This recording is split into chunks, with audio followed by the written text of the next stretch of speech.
गसाइगाव मागथाइगावनि फालासगुरि गामिनि रायजोआरि सावस्रि जोनथोर शास्त्र बिथांखिनिफ्राय 7 बोसोर हालागै दिनैसिम दै मोनाखै ओनसोलनि रायजोफोरा।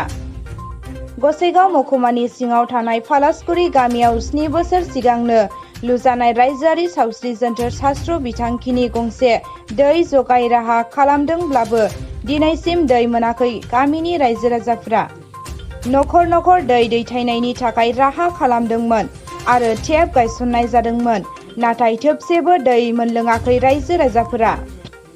3 बोसोर सिगां 65 लाख रां गनायथि मोननायजों फोसाबनानै दै राहा होनो मावदोंमोनब्लाबो दिनैसिम मोनाखै रायजो राजाया।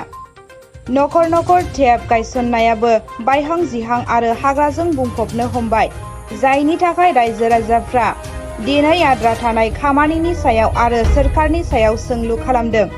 आरो थाबैनो गोबां रां बाहायनानै लुजानाय दै राहाखौ बाहायनो खावलायदों गामिनि सुबुङा। স্যার এইটো খিনিকৈ হ'ল সরকার কি গাফলাতি করে নাকি না কি কাম করেছে না 2 নম্বর মানুষ ফাটাইছে না এই গাঁৱত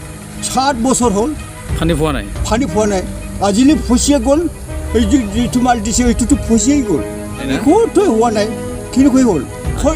আদেতো আজিলৈকে একবাৰো পানী অহা নাই এখানে আজি পাব্লিক লগত আহিয়ে ফুস করো না আপনার লগত হ্যাঁ তো খিনিকৈ গাফলাতি করেছে সরকারক সরকারের দোষ হইতো 2 নম্বর সরকার বড় না লাগিলে খিনিকৈ হল পাব্লিক তো অশান্তি হল আহক আপনি আপনার লগত আহিয়া ইনকাউরি করো ইনকাউরি পাব্লিক কি কাম করে কি করেছে আর এইটো বানাই দিছে খিনিকৈ ফসিয়ে গ'ল দে কিন্তু আপনার লোক বুঝক সরকার 2 নম্বর না যিবিলাক আহিয়া কাম কৰিছে এইবিলাক 2 নম্বৰ